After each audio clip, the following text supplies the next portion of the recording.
title of the speech is Heartbleed. Please help me welcome Gary, who's going to be speaking on Heartbleed. Gary?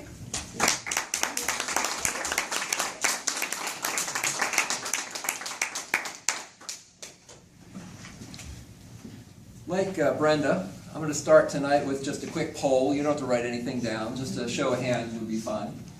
3 quick questions. First off, how many people would say that they're fairly serious about online security?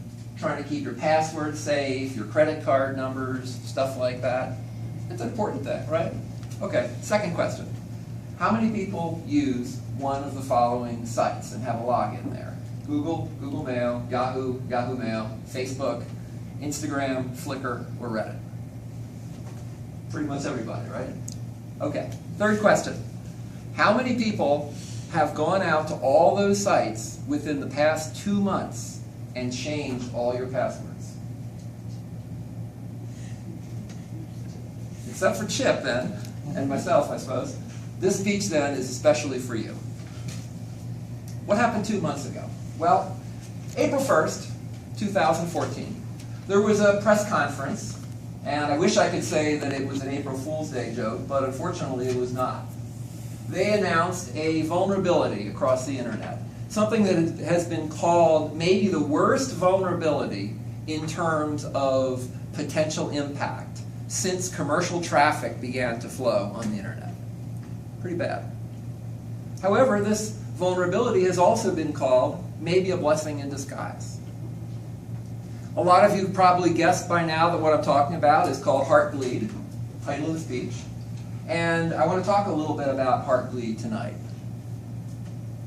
You might ask, what is Heartbleed? Maybe not have heard of it, or maybe heard about it on the news, but not really know much about it. Well, it all started back in 2011. A young man, PhD student named Robin Segelman in Germany, he came up with what was really a very good idea. He came up with this idea that he could make secure communications across the internet much more efficient. And you get a secure communication on the internet whenever you're on your browser and you get on a website that's is secure, and you get that little lock icon up in the corner. So that's how you know you're on a secure site. And so he had a really good idea for how he could make this faster and more efficient. So he lobbied around a little bit and got people, and everybody agreed, yeah, this is a really good idea. So he wrote the code, and he went and submitted it at the end of 2011 into a protocol called OpenSSH, which is used in many sites on the internet. Unfortunately, Robin Segelman's code had a little bit of a program bug in it. Not really a big deal. I mean, I have 30 years of programming experience, and I've made a lot worse mistakes than that in my time. But it did have a really bad, nasty result. And that was, anybody could go to a server that was vulnerable, and they didn't have to log in or anything. They just connect, and they could read private memory on that server, whatever had just gone through. So, for example, if you logged into a server out there, you typed in your username and password, I could come along as a bad guy, use this bug, and I could read out your username and password. Or maybe you would type in your credit card information to that server over there. I, as the bad guy, could connect, use this bug, and I could read your credit card information. So no wonder it's been called maybe the worst vulnerability ever. So at this point, you're probably saying, what should I do about it? At least I hope you're saying that. Well, the first thing you need to do is you need to determine whether sites that you use are on the list of vulnerable sites. And as I said, quite a few major sites are on that list. You can go on Wikipedia. Wikipedia has a list of resources, not only sites, but also tools that help you find these sites. And find out whether your sites are on that list. So that's the first step. Second step, go out to the site, change your password. It's really easy to do.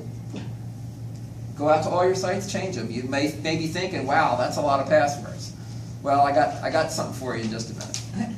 Okay? And finally, you may be wondering, have I lost information? Has anybody stolen my credit card number? And the unfortunate fact is there's really no way to know. That's one of the things that's the most insidious about this vulnerability, is there's no way to track it. So the good news is not many sites, we believe that not much information was actually stolen from sites because they responded very quickly. But I would recommend that you go out there and check your credit card statements, check your bank statements, look for unauthorized spending on those statements. So it's a good idea to do. So that takes care of the short run, but you may be saying, well, is there anything I can do for next time? After all, they said that this is also a blessing in disguise. So maybe we can use it as a blessing in disguise for next time. And there actually are a few things. One of the things that you can do is don't use the same password on every site. I mean, this is a very common thing, and I've done it quite a bit too. But the problem is, if they compromise one site, they have all of them. Second thing you should do is to pick a good password. You know, there's no agreement on what makes a perfect password, but there's a lot of agreement on what makes a terrible password. Okay? Things like names of your kids, names of your dogs, your oldest son's birthday. Okay? I think we've all used passwords like that at one time. And these are all bad passwords, so you shouldn't pick passwords like that. And again, what I said a minute ago, this is a lot of passwords. The final thing that I would recommend is there is a type of software called a password manager. And I would highly recommend that you use one. The one I use is called LastPass, but there's many, many others out there. And what this will allow you to do is to keep track of all your passwords and to create new ones that are good. It creates good passwords for you. You don't even have to remember them because LastPass takes care of it for you. So it really helps the situation. So, as I said, this vulnerability has been called the worst ever, but it's also a blessing in disguise because it can be a wake-up call to us. You know, I think so many of us, including myself, have really gotten lucky over the years. We've used bad passwords, the same ones on every site, and we've just gotten lucky that nobody's ever stolen them. So I would just encourage everybody to use this as a wake-up call. Go out, change your passwords now, and just be aware of online security. So the next time something like Heartbleed happens, and I'm sad to say that it will, at least we'll be more prepared. Thank you.